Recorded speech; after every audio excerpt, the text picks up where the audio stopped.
Brilliant. All right. Well, thank you very much for everyone attending. I do really appreciate. We've got a higher attendance again from our last one, which was higher than our first one. So really happy about that. So this is our third webinar in the AI in Action series that we're doing. And the idea behind the series is to sort of cut through the noise. There's a lot of noise about AI. A lot of it seems to be targeted at enterprise, and we want to make AI more accessible for SMEs. So our approach is like more practical. We're kind of demoing stuff and really taking the mystery out of AI. So yeah, so as an introduction, I think a lot of you on the call might already know me, but yeah, my name's Phil, and I'm the owner of Blue Llama. And then we also have Anish on the call, and he's our AI and automation lead. Anish is going to be doing the majority of the talking today because I think he's much better at doing it than I am. But yeah, so just a little bit of housekeeping before we kick off. If everyone could mute their audio, that would be great. And then if you do have any questions, probably the best thing to do is pop them into the chat here in Google Meet, and we'll either tackle them as we go, or we'll answer them. We've got 10 minutes at the end to answer those questions if we haven't got to them before then. We will be sending out a recording and obviously an AI summary, so no need to take notes. But yeah, that'll be sent out to you sort of tomorrow or the next day.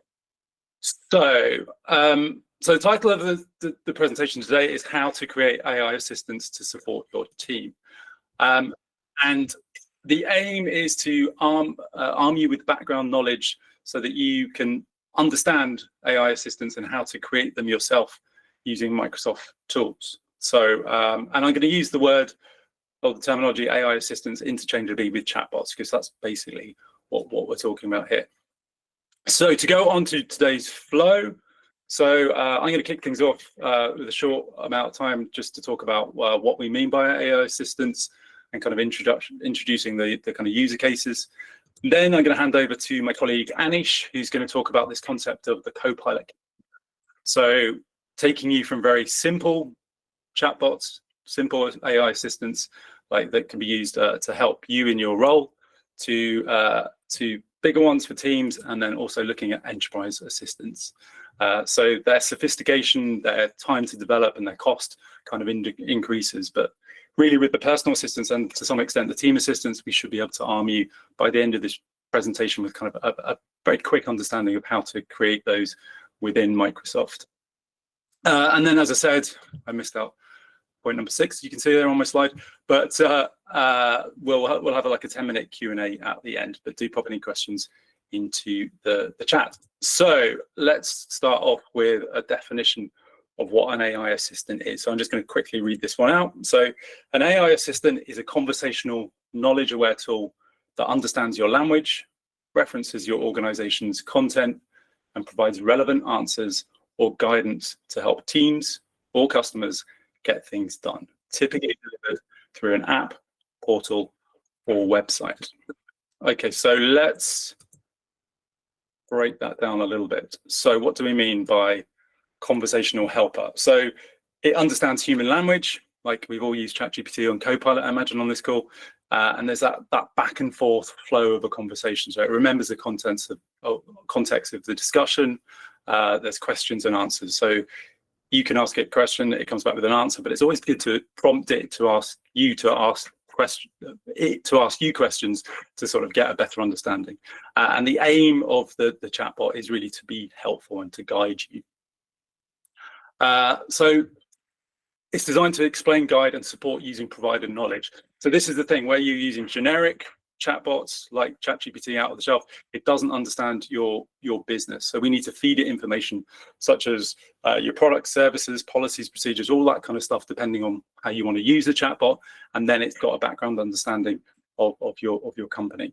Then we need to give it specific instructions, like a role, like a prompt, so it kind of knows how to support you. So you can give it a role. Say, if it was customer facing, it could be a sales assistant. You are a sales assistant armed with blah, blah, blah, blah. It could be, you know, you are a helpful person in HR that understands our staff handbook. So you're giving it some sort of role, and then it becomes like a virtual colleague. And then the next thing we said was it can it can be delivered by on whatever platform, and it can be delivered by text or voice. So I think personally, voice is going to be a really big thing in AI over the next few years. We're used to sort of typing stuff in and getting text responses, but more and more I'm using ChatGPT and speaking to it, and it kind of understands that I may be throwing it a lot of garbage, but it gets the gist of stuff. So I think deploying stuff and phone AI assistants over phone is going to be a big thing.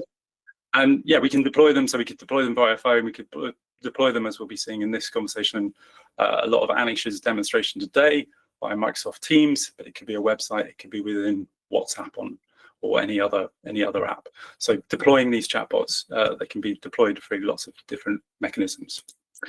So very quickly, so customer-facing AI assistants, so not the kind of the core topic of today's presentation, but can be deployed to customers. And a few examples, so customer support, you probably used it on Amazon or something. If your package has gone missing, then there'll be some sort of chatbot to help you through that process.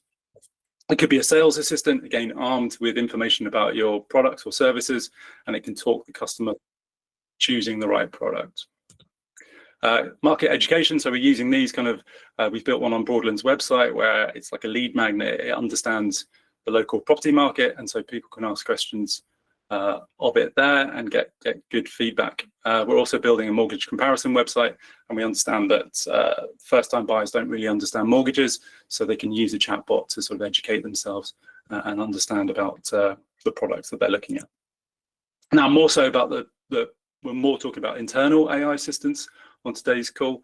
So some examples here could be an HR and policies assistant. So we fed the staff handbook to the AI assistant and also loads of policy document. And rather than having to go through a big PDF and uncover what the information that you need, someone can go in there and type, I want to find out about rolling over holiday into the next year, and it will find the information, the exact bit of text on that, and it will present that to them immediately rather than having to play around with documents. If you think about a new starter onboarding, so it's been a while since I've started a new job, but I remember, you don't know anyone, you don't know anything, and it can be a little bit intimidating for a while. So imagine having like a little virtual assistant that can really help you and guide you about the company, but also about the particular policies involved in your department. And instead of having to go to the manager and keep asking questions of them, you get information from a chatbot. Super useful. And then a project assistant could be another example for an internal AI assistant. So imagine you're moving building, and all this project documentation is put into a folder. The AI can go through and index that. So instead of having to go to the project manager and ask for what make of the bathroom, of the taps in the new bathroom in the new building we're going to, you can quickly ask that question, and hopefully the AI will be able to go through, find the right documentation and give you the answer, and then reference back to that document as well. So those are a few examples of internal chatbots. So why do AI assistants matter? So it's probably become a little bit clear to you already, some of the benefits, but just to go through them. So save time and costs. Obviously, you're making access to information a lot quicker, and that saves people time. Reducing information bottlenecks. So talking like before, the example where you have a project manager, that person knows a lot of information about the project, but they might be away, or they might not be accessible, they might be busy. So being able to get to that information without going through that bottleneck is super, super important. Increase consistency and compliance. So if people again have easy access to information, then they're going to be more likely to use that information and be consistent and compliant with it, rather than have to take time to go through it and search through documentation. Improve employee experience. So we're all about empowerment here. So by giving people access to that information, easy access to information, you empower them to do more and to do stuff quicker. And then what I think is super important as well is you're laying the foundation for AI transformation. So AI assistants are a very easy, quick step, as we'll see when Anish walks you through how to create them, to start using AI in your organization. And then you can build upon that. And again, Anish will show you how AI assistants can then kind of not only just provide information to you, but also start doing stuff for you as well. So there's that, you kind of start your journey with AI assistants. So how are we doing this within Blue Llama? So we're using something called the Power Platform from Microsoft, and it's a suite of tools. They're very easy to use. They're no-code tools, so they're kind of drag and drop. You can develop things really fast and cost effectively, and really anyone in your team can do it, or you can get assistance, but they can continue with the development and tweak things after they've been developed. So they work natively with Teams, with SharePoint, Outlook, all of your Microsoft tools. So that's really good. But we can also integrate them with other cloud software as well. So if you have Xero as your accounting system or HubSpot as your CRM, they can be integrated in those. But they work really nicely with Microsoft tools that you already use. And then all the information is safe within your Microsoft environment. So unlike if you're using ChatGPT and your information gets sent over to OpenAI's servers, within using the Power Platform, all your information is kept safe in the same way that it is in your email. None of it goes outside of the Microsoft tenant. So it really keeps your data protection officer very happy. It's backed by Microsoft Security and Governance. So in terms of auditing and permissions, it's very flexible in that, so you can give certain people access to certain information and not to others, and that kind of thing. And then a big thing I think as well is why we've chosen to do most of our stuff on Power Platform as opposed to some of the other tools out there, is that Microsoft is just investing tens of £billions into AI. So look into the future. I think it's a really safe bet to stick with Microsoft. Okay, so I've given you a kind of overview of what could be possible. And now, as I said, Anish is going to look at this whole kind of thing of the continuum from very basic chatbots, which are easy to develop and super cheap to get up and running, to more sophisticated ones. So I'll hand over to Anish. Great, thank you, Phil. Thank you very much. Fantastic. So yeah, it's great that there's quite a few people on the call today, and I'm excited to share with you kind of our model on thinking beyond Copilot, what you might be currently doing and what you could potentially be doing within your business and the kind of value that it can bring. So I will share my screen, and if you could just let me know if you can see it. Yeah. Yeah, perfect. Great. So let's begin with the Copilot Continuum, and what we mean by this. So we've put this idea, this concept of beyond Copilot on a continuum, and on the left side, we're looking at the low impact, low effort, and cost side of personal assistance. And then on the right side, on the other side of the continuum, is higher effort and higher cost. Naturally, it would be, but definitely higher impact to the business. Now, we have 4 types of assistance going from left to right on the continuum. So the first one is the level 0, your general assistance. And these are assistants that you're probably using right now, out of the box ChatGPT or out of the box Copilot. The next level up would be personal assistance. So this is essentially customizing your Copilot to support you with your everyday tasks, which I'll go into more detail in a second. The next level up from here is what we would call team assistance. So as Phil mentioned earlier, you could have a chatbot supporting team members around policies and procedures. And then the third level would be what we would call enterprise assistance, where you will have chatbots actually taking actions to support with certain workflows, which, as you can see, would have the greatest or highest impact in an organization if you're not only just chatting to the chatbot, but you're asking it to take actions on your behalf.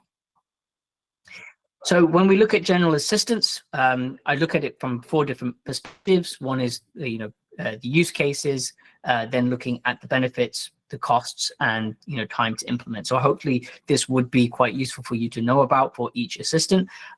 If there's something that I'm missing, feel free to ask further questions, and I'll be happy to answer them.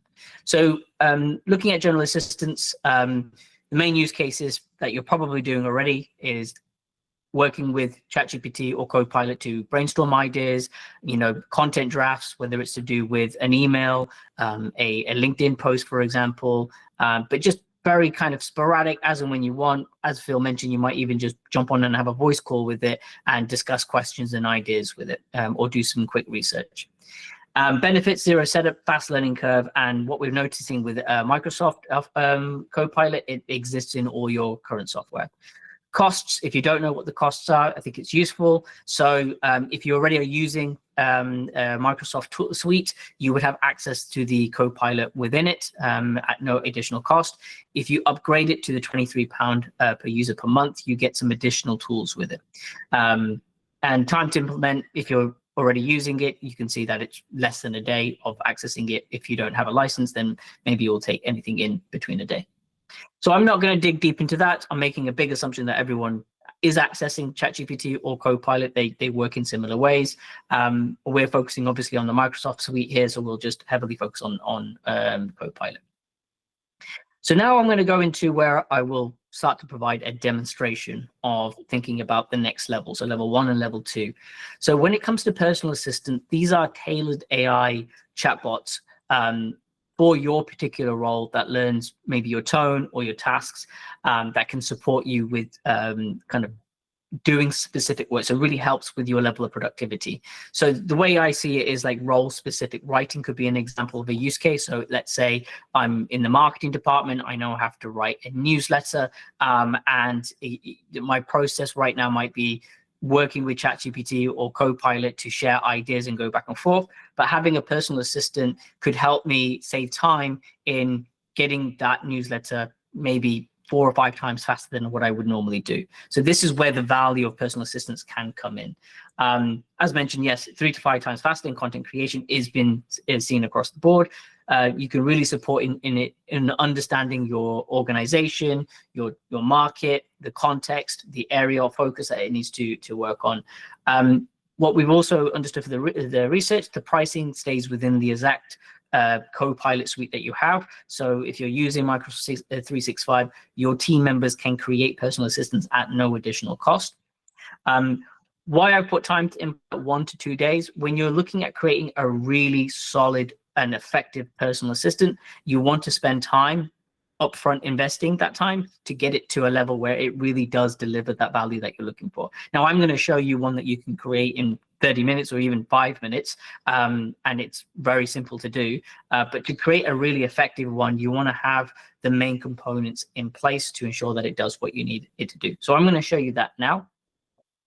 So if you head over to M365 Copilot, you will see the basic out-of-the-box chat that you can have with it. So like I said, brainstorming, research questions you can have, and voice call.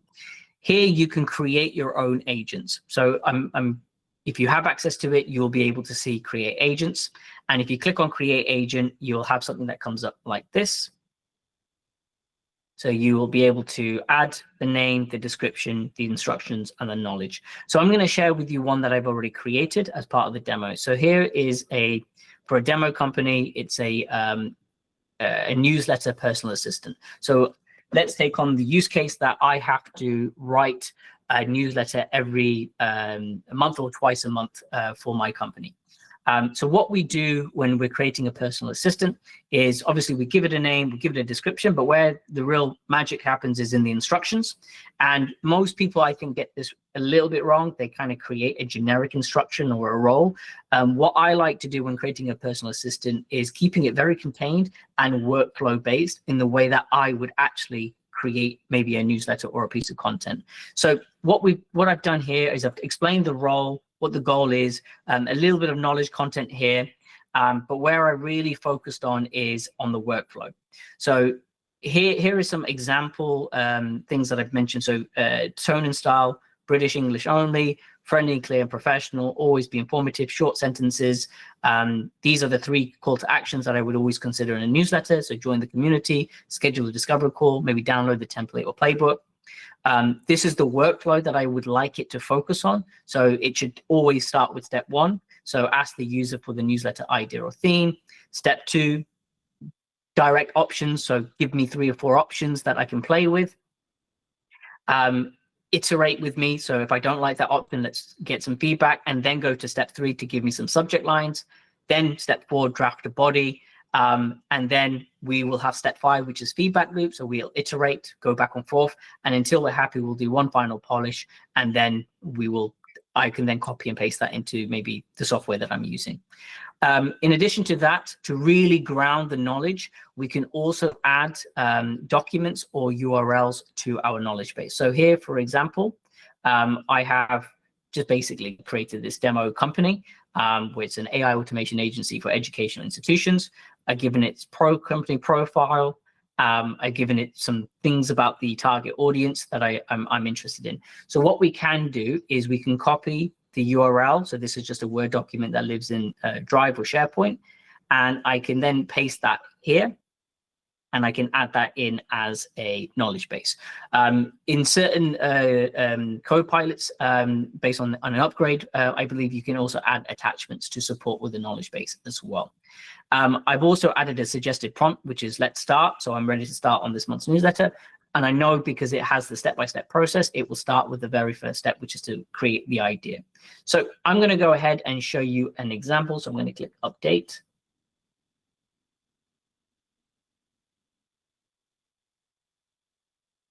And just to note, as I mentioned, time to implement is 1 to 2 days. I took maybe 30 minutes to an hour building this for today's demo. So I would definitely take more time playing with this and setting it up so it really does what you need it to do. But let's go to this agent and start. So you can see the prompt is here. So let's start. I'm ready to start this month's newsletter. And then we can click enter. And it will ask me to do step 1. So let's get started. Step 1, newsletter idea. What's the theme or focus of this month's newsletter? So it's already read my knowledge base of what potential ideas I could come up with. I'm going to share. So this particular month, we've developed an automation, just as a demo example, of an enterprise assistant that can take expense claims from staff and push them into a folder in SharePoint and extract expense details and add them as an item. So it's very natural language that I'm using. And I said this was for a student union that has around 50 staff and have around 20 expense claims per week. Each expense claims 30 minutes to complete from start to finish. Now the staff go to Teams, go to the expense claim agent, share their expense claim, and the entire flow is done in seconds. So this is what I want to highlight in my newsletter. This is what I want my main focus to be. So I can say this is the idea. I can just paste that in here. And you can imagine me just writing that naturally without having to think too much about it, if I'm talking to a colleague who was going to do that. So once it's done, it says, thanks, Anish. That's a brilliant case study. Here's a quick summary to confirm I've understood it correctly. So you built an enterprise assistant, uploads the claim to SharePoint. Yeah, all good. So step 2, direction of options. So again, this is what I've asked it to do. So I've asked it to give me this going forward. So it's given me 3 ideas. So from 10 hours to 10 seconds, all that talks to 0, expense claim solved. I like number 1. So I'm going to say, let's go from 10 hours to 10 seconds.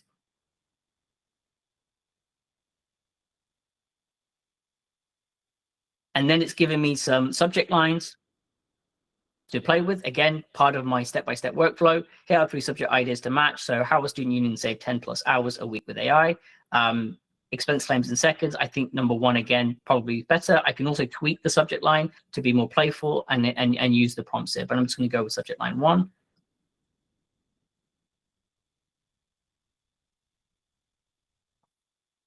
And then before it writes the draft, it asks the questions, which I asked it to do in my prompt. So 1, what CTA would you like at the end? So as I mentioned, I have 3 CTAs. So for this one, I'm going to go with schedule a discovery call. And do you want me to include the actual time save? So it said, do we want to add the metrics within the case study? And I'd say 1 would be yes. And number 2 would be schedule a discovery. Cool. So once I have those, I'll draft the full newsletter body for you.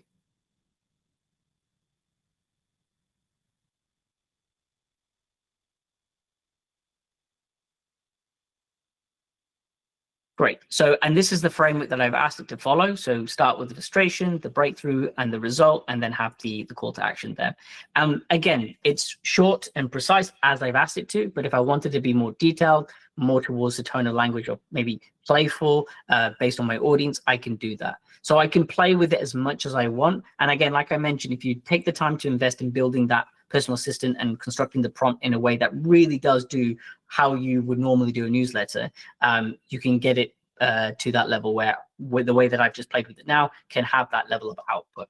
So this is just an example of a personal assistant that lives within the specific team members Copilot. It can also exist in Teams. They can see it from there, but it's their own. They have the option to keep it private, or they can share it across the company if it would be useful for other people as well. So that option is available within Microsoft Copilot. Great. So that's a personal assistant, and you can use it for many different roles. This one I've just given is a newsletter assistant. I'm now going to go back into the presentation and go to the next slide, which is on team assistants. So for team assistants, we're looking at department level assistants that answer staff questions using company knowledge. So what I've noticed, this is also quite quick to set up. It's secure and it's very scalable, giving it to team members within places like Teams, SharePoint, or in their Microsoft portal. So main use cases can be department bots, could be within finance, could be helping them with sales playbooks. So let's say, for example, you have a new sales hire and there's a particular playbook that you want them to follow. They can have a chatbot to ask it questions around the product, around the pricing, around the positioning, could be around finance, understanding around expense claims, payroll, and all that kind of stuff. Could be around HR as well. So anything that you have a lot of questions team members are asking, these kinds of chatbots can be very useful. One of the really cool benefits is when you integrate it within teams or areas that team members are typically used to, you see a higher adoption with it. It's secure, and you can also control the permissions of who can have access to it. When you do have knowledge bases attached to the chatbots, you can also reference the sources that team members can access. And it's very customizable for department needs. So each department can have their own knowledge base and they can connect it to their own individual chatbots. So for the tool and the pricing, they're different to the Copilot 365. So this one would be built in Copilot Studio. And the pricing is, well, they have two tiers of pricing. One is a flat fee of £153 per month, and you get 25,000 Copilot credits, or there is pay-as-you-go, in which you pay per message. So it's a penny per message, and it requires an Azure subscription. So there's a capacity or kind of a meter, that, if you like, that every time it's being used, it measures it against that, and then it bills you on a monthly basis. Time to implement, depending on the level of complexity, we can see this being between 1 to 2 weeks. So if you're looking at maybe a single department policy, maybe 2 or 3 documents, that could be done within a week. If it's much greater, it can take a bit longer than that. So I'm going to give you an example here of how we have set one up. So if I go now into Copilot Studio, I can show you here one that we have built. So I'm going to go to this one here called the HR Copilot. And there's a few things to go through when you're in Copilot Studio. So when you click on Create, you will see something exactly like this. I know I've already created this, but the UI would be the exact same thing. And you would just add the name, the description first, and then you would do the exact same thing that I did in the Microsoft 365 Copilot. So you would add the instructions. So here you will see my instructions. So you are HR Copilot, an assistant for this company. Your sole purpose is to answer employee questions based strictly on the HR policy handbook, which I'll share with you how I've attached. So provide clear, direct, factual answers to HR-related queries using only the content from the handbook. And if a question is outside the scope of the policy, politely respond. The topic isn't covered in our policy. Please contact just some references on the knowledge base, tone and style, response example. So just, again, very similar to what I did with the newsletter agent. Now here you can see I've got the knowledge base built here. So I've attached this from SharePoint, very, very easy. So if I go into SharePoint, I go into documents.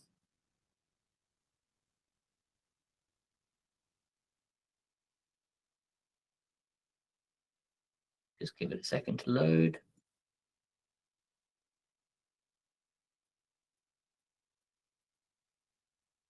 Okay, so I have here HR, and I've added this policy handbook here, which is basically this. Again, for the demo purposes, it's very, very short. It has things like annual leave, sickness and absence, expense claims, hybrid working, maternity, paternity, and parental leave. Very basic, but with other organizations we work with, it could be up to 20, 30 pages. Now, if I go into the Copilot here, connecting it is really simple. So if I click on Add Knowledge, click SharePoint, browse items, and if I go to here and I go to documents, I can go to HR, and then I can just click confirm selection. Obviously, I've already added it. You can add as many documents as you wish, and it's then added to the knowledge base, and it will source through each of the knowledge bases to find the relevant question. So it's very easy for you to set up different department agents connected to only the documents or folders you want it to answer queries from. You can also enable your agent to search all public websites, or you can turn this off if you wish as well. And then it can only just focus on the information within the policy. I'll come into the tools, triggers, and agents later. There's a lot you can do with Copilot Studio, a lot more than you can do with the M365 Copilot that you have within Microsoft Suite. Now, what I will do is show you how you distribute it into teams. If I go to channels, you can see you can distribute it in a number of different channels. The one that we're going to focus on is on Teams. So if I click onto Teams here, I've already added it, so it's very easy. So the option will be here, it will be add to channel. Right now it says remove channel, and then I can see the agent in Teams. So if I click on see agent, and I will cancel, use the web app instead. And just one thing before showing you that, I have already given it some prompts. So if you can also customize the prompts. So if I scroll down here, you'll see at the bottom, I've got book annual leave. How do I book time off or check my annual leave? So here it's nice to give your team members some frequently asked questions that you know they're going to ask. So if I go into the chat, we can see it here. Should be able to see it here. Yeah, great. So if I click open, and you'll see the prompts here. So if we say, how do I book time off or check my annual leave allowance? And I click enter. So the chatbot should recognize it. And this is Microsoft doing Microsoft things. So if I just try one more, there we go.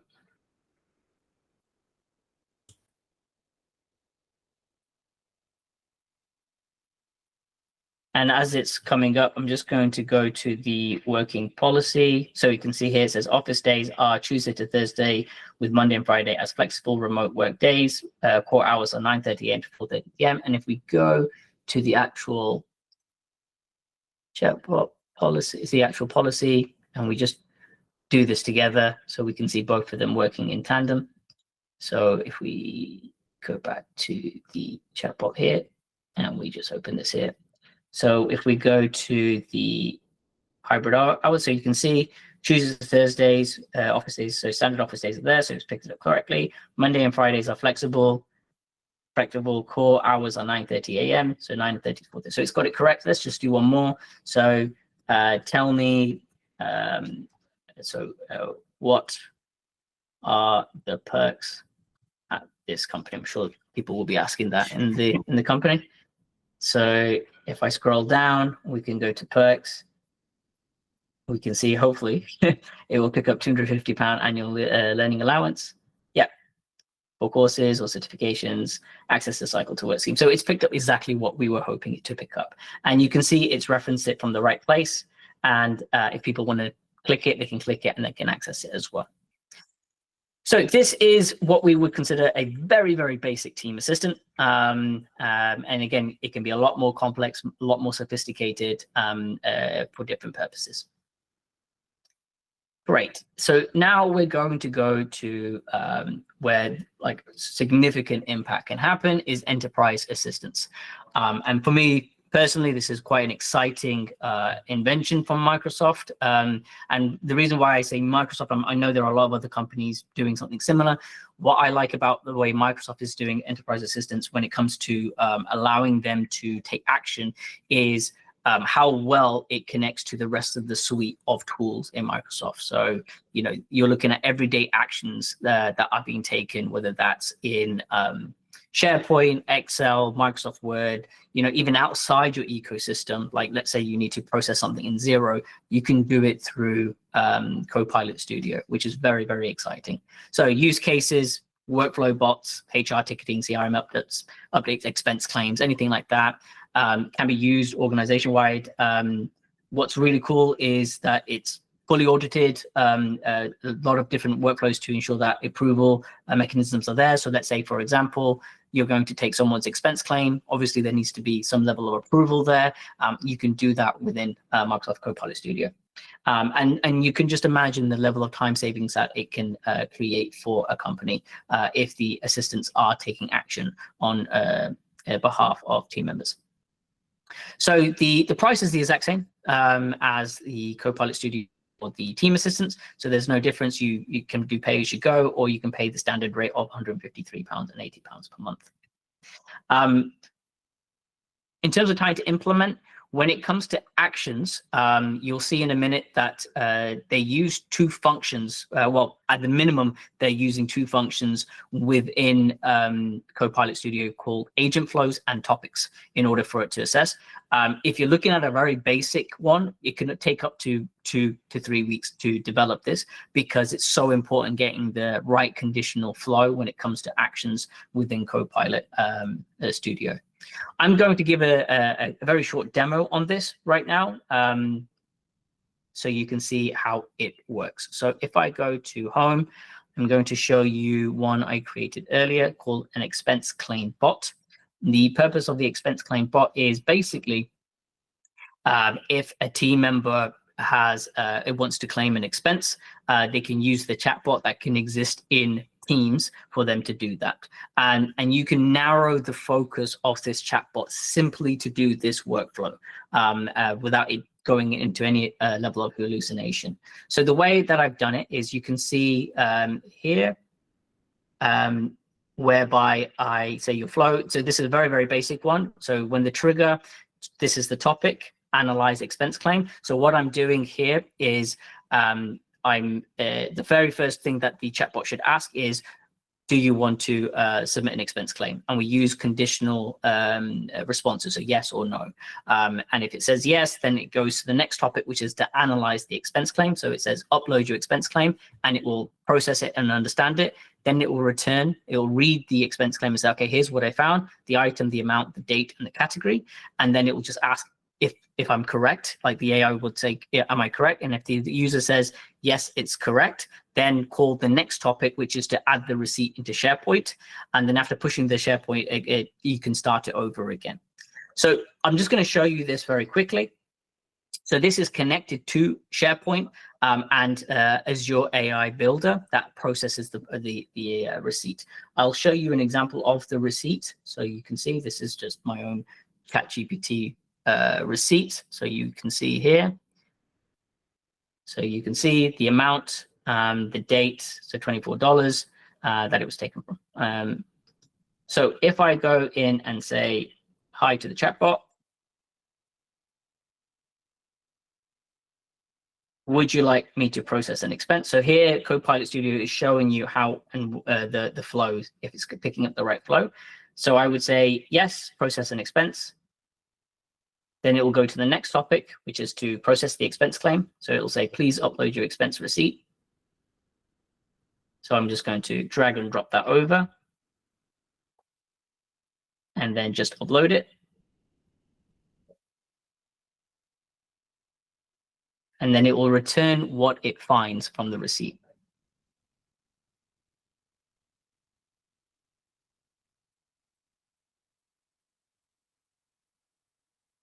So here's what I found: ChatGPT Plus subscription, $24, October 16th, and the category is subscription, which is great. So I'll say yes. It's correct.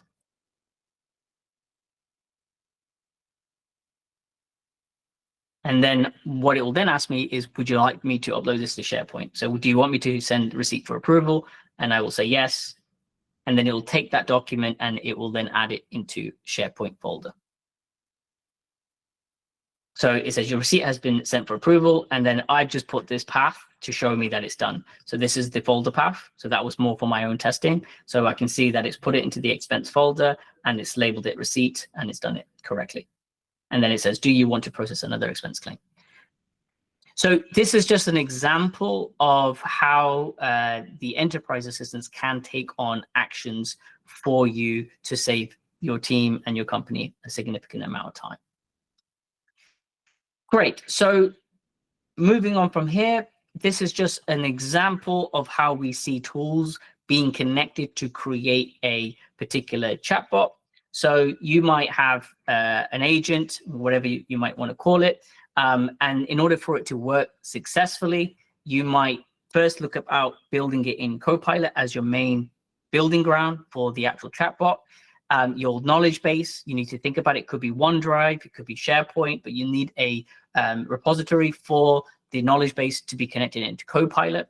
You then can increase the accuracy and the reliability of the return on the response from the chatbot by using something like Azure AI Search. Is basically a vector database that enhances the ability for the AI to understand both the query and what to find. It just takes what we would say in the AI world, the content, and turn it into embeddings, which is basically the main language that the AI reads information in a very accurate way. So that when you do get a response, you know that you're getting something far more accurate than something more generic without this. Then where it would be distributed can be Teams, can be SharePoint, can be in different places. So that's the next thing to think about when you think about building a chatbot.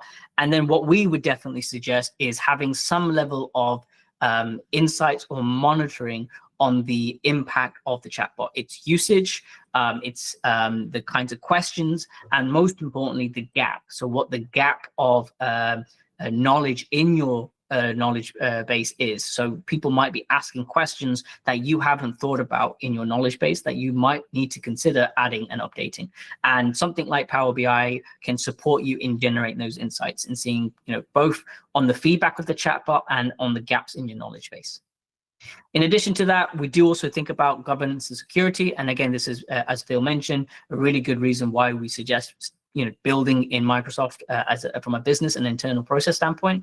One, because you can definitely create more control over the governance of content. So different department owners can have access and control over their own knowledge bases and ensure that those chatbots are only focusing on content within specific departments. And security and permission. So again, Microsoft is known very much for its security. And this ensures that if you have something like Azure Active Directory in place, and your SharePoint permissions can also support in making sure that the right people have access to the right kind of chatbots when engaging with it. Great. So that is it from me. Hopefully you found those demos useful. And yeah, I look forward to your questions once Phil closes up the presentation. But thank you very much. Thank you, Anish. I know you were building some of those demos last night, weren't you? so yeah, thanks for that. They all work perfectly. Very, very impressive.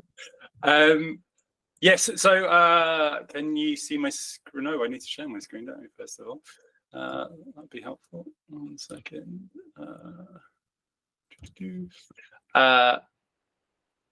Can you see my screen now? Yes, we can see it.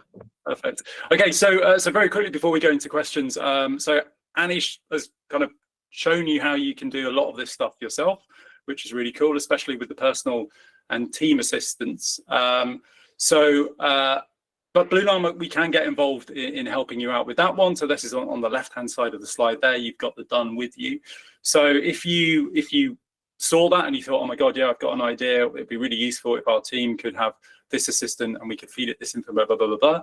But you're kind of not, you've got an idea how to do it, but you would like some help with it, then we can absolutely walk you through that process.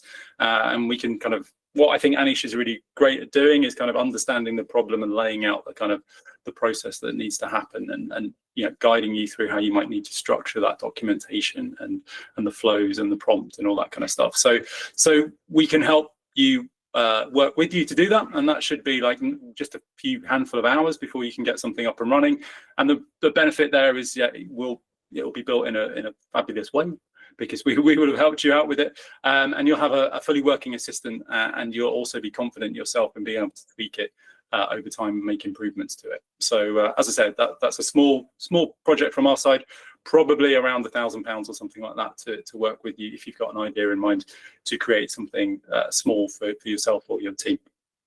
On the other side, for this big like enterprise assistants, which not only are conversational but are also, as Anish said, sort of taking actions, whatever that actions they may be. So, you know, taking information from a CRM or placing information or creating an invoice in your accounting system or something like that, then that's obviously a lot more complicated, and there's different integrations required there.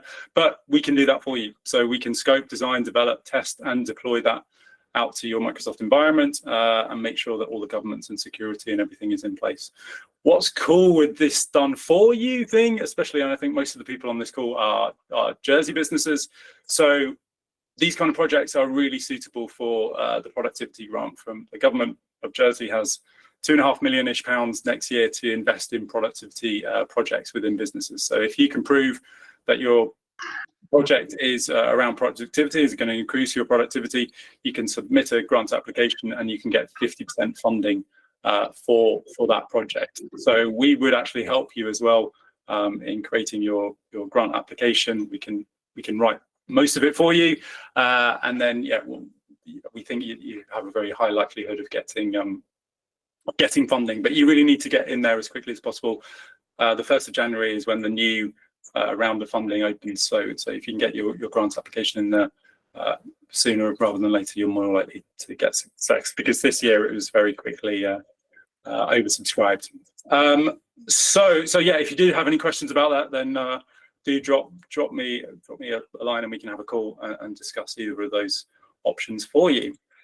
So my email address and Anish's email address are here. So we're going to open up to some questions now, but if there's some questions that you think are specific to your company and you prefer not air them in public, then do drop us an email. But yeah, if anyone has any questions, then fire away. So we got one here from Will. The tools and capabilities are very powerful. They are indeed. Yeah, I do wonder that if businesses going alone are sleepwalking into the new Wild West world akin to macros. Yes, absolutely. And maybe I just covered that one, because yeah, we can help you with that. But I think one of the things is the advantage of using Microsoft tools is, yeah, it can be quite safe. Whereas, yeah, we talked about in the last webinar the sort of shadow AI, which is people in your organization using all these uncontrolled tools, and you know, that can have a really bad impact upon your business in terms of releasing data into the wild and all sorts of stuff. So using these SharePoint tools, which are integrated into your 365 environment, does kind of, you know, box them in a little bit. Anish, I don't know if you've got any other thoughts on that particular question there. No. Anyone else with a question? Vikram just posted one. Do you find issues with the LLM hallucinations making stuff up? It's a go on, Anish. Yeah, let's just be honest. Yes, Absolutely, and that's where the work comes in terms of honing down on the instructions, in honing down on the prompting. And I think what I love about Copilot is it knows this and it builds configuration and tools to support you in reducing the hallucination. And you're definitely going to get more hallucination on the more level 0 general personal assistant. But as you start to personalize it, and then you go into team assistants, you can really have that control to reduce the hallucination massively. So as you could see, I can disable the web search for ChatGPT. I can even do some more controls to just focus 100% on the knowledge base. I can even make sure that its responses are conditional, so I can control its responses to be very specific. So you have it very general, and you can have it very narrow, specifically in Microsoft products, is what I've noticed. As well as obviously in OpenAI, using personal assistants there as well. I'm very familiar with it. I can control how much it hallucinates. But this is it's not an issue. It's just something that I think we just have to accept as part of the technology. The AIs will hallucinate. It's kind of how they respond. They are connecting different aspects of their kind of model in kind of assuming this is the right response. And I think, as everyone's probably aware, ChatGPT, like when it first came out to what it is now, is definitely doing a lot less hallucination. So we also can bet on the future that the more models that come out, they will be hallucinating a lot less. But with the controls that Microsoft are providing in Copilot Studio, you can also minimize that yourself and ensure that you control the responses. What we do with a lot is reference back to the original documentation, right? So a human can check to make sure that the response that the AI is giving is correct. So it'll say where in the document it found that information, which can be quite useful. Any other questions out there? I did have one actually for you, Anish, and it was just so obviously everyone's set up with Office a 365 license, right? What extra capability do they get from having a Copilot license in terms of the personal chatbots they can create? Is there any difference? Yes. So there's more connections available within that. There is actually a document. I can share a link. It's a great question. And I think it's just easier for me to share this. I had this available here. So if you can see my screen. Yep. So I'm going to share this in the chat so you can see the pricing. So when it says free, it basically is saying you have to have access to Microsoft in order to access Copilot. And then you can, as Phil mentioned, upgrade to this £23 a month one. Everything in free version, but you get this as well. So embedded in your Microsoft tools, you can create and use the agents from Copilot Studio, but it's not necessarily giving you access to Copilot Studio in the same way that I showed you with the team and enterprise assistants. You can see the comparison here. So the reason I can't just give you an accurate answer, because there is a lot of differences between them. So I'm just going to share this in the chat as a response to your question, Phil, if that's okay. Perfect. Yeah. And yeah, we got a new question here just coming from Chris. Thank you, Christopher. Do you think it could be configured to review AML or risk reviews? Yeah, we've aware of this query to a suitable pre-sign-off level, reflecting that of a trustee's fiduciary duty. Oh my God. What is the regulator's view on its commonplace use? Quite a specific question there, Chris. I think you always need human in the loop would be what I say there. So it can draft something, and maybe we're talking the 80-20% rule here, but I think you should always, at the moment anyway, because we talked about hallucinations and everything, I think you always need someone to review before you submit something, especially along the lines of what you were talking about there, which you really don't want to get in trouble if it's wrong. So I don't know what the regulator's view is. But yeah, I would always say at the moment stuff needs to be reviewed. It's about making things faster and having the tools in place to expedite stuff. But yeah, always human oversight at the moment anyway. Would you agree, Anish? Yep, absolutely. I think it touches on the next question as well, to be honest with you, in one way. Okay, so how do you balance automation with human judgment when building AI assistants for team workflows? Go on, Anish. Yeah, so it's a great question. So thank you for sharing this. When I think about building AI automations, especially chatbots doing those kind of tasks around like the expense claim and stuff like that, there's two things that I would always consider. The first thing is you would ensure that you follow the same process that you have. So you're not trying to create a new process for the chatbot. So you just basically do what you would normally do. And why that's important, say, for example, you hired someone to help you with the expense claims, but you wanted to check that person's work as part of your job. You would do the same thing with the AI. So one thing we did for one of our clients is we created an email assistant, and before the email assistant, the AI assistant could actually respond to the emails directly, we set it up to just create drafts so that the team could actually review the email before it sends it, so that we could actually check it, provide feedback, and improve it. So that's one thing of balancing it. The second thing is just with the AI agents, just like, for example, with the processing of the invoice or the receipt, it's to go back to the user and say, can you clarify if what I have extracted or what I am doing is correct? So the agent actually working with the user in the prompt, the team member, to check before they do something is correct. So checking there and having a human in the loop, as you would normally do if you're hiring a new person, is how I would consider doing it when trying to find that balance. But it is very important, and I definitely wouldn't suggest that the AI automations are in any way capable at this point of just doing a task end to end without any human oversight. That I would definitely not recommend. Perfect. Okay. Any more questions from anyone before we? No. Okay. It's been good timing. 2 minutes to go. So yeah, super interesting for me as well. Like I learned quite a lot on that because I'm not really hands-on with the tools. So yeah, thank you very much, Anish. That's brilliant. There will be another webinar, probably not next month because Anish is on honeymoon. We got a question from John. Did you raise a hand there? I think it was Jackie. No? Was it Jackie? Is there any questions? No? I think she raised. I think she was doing the hands. Oh, exactly. The thumbs up. Sorry, I thought it was a question. So we'll see you probably in December, early December, I think, for our next topic. So thank you very much. And yeah, if any questions, do reach out to us. And yeah, thanks for everyone, and we'll see you soon. Take care, everybody. Thank you very much. Bye.